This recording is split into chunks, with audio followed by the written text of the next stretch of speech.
আচ্ছা দেখো বাবা, এই কালী সম্পর্কে জানতে গেলে প্রথমে নন্দকুমার সম্বন্ধে একটু জানতেই হবে। তোমরা প্রশ্ন রাখতে পারো, ভাই কি এমন মহাদয় যে নন্দকুমারের নামটা তোমার কাছ থেকে আমাকে শুনতে হবে? কারণ একটাই, ওই নন্দকুমারের ছেলে গুরুদাস রয় 1772 বাংলা 1178 11ই মাঘ, আজ থেকে 253 বছর আগে এই মায়ের প্রতিষ্ঠা করেন। তাহলে কোন নন্দকুমার গো? সেই নন্দকুমার যে নন্দকুমারকে ভারতবর্ষের বুকে প্রথম ফাঁসি দেওয়া হয় 1775 খ্রিস্টাব্দের 5ই আগস্ট কলকাতার হেস্টিংসে। তখন এতটুকু কলকাতা, সুতানাটি, গোবিন্দপুর আর কলকাতা 3টে গ্রাম, 10,000 লোক, অধিকাংশই অধিবাসী।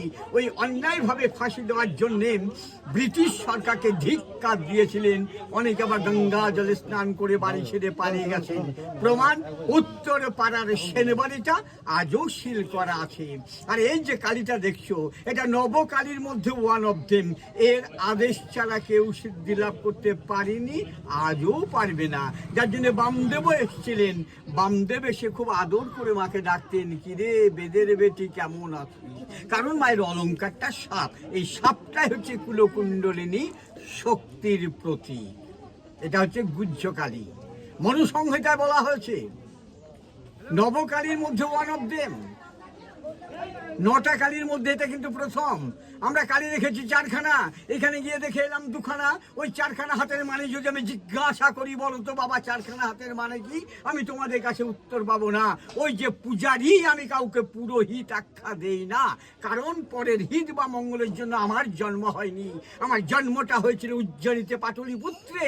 আমি চাল কলা কাপড় গামছা সোনা দানা খাবার জন্য পশ্চিম বাংলার বুকে এসেছি। আমি পূজারি।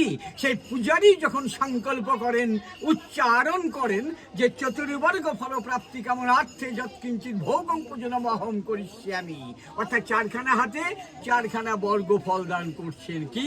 ধর্ম, অর্থ, কাম, মোক্ষ। দেখো, ধর্ম করা চাই, তোমরা ছুটে এসছো এখানে। আসতে গেলে অর্থ চাই, গাড়ি ভাড়া দিয়েছো, কারণ একটা সংসার করবে, বংশ মর্যাদাটাকে টিকিয়ে রাখার জন্য। লাস্টে তোমাকে মুক্তি পেতে হবে, সেই জন্য 2খানা হাত। ইনি হচ্ছেন গুহ্যকালী। আর বাড়ালাম না।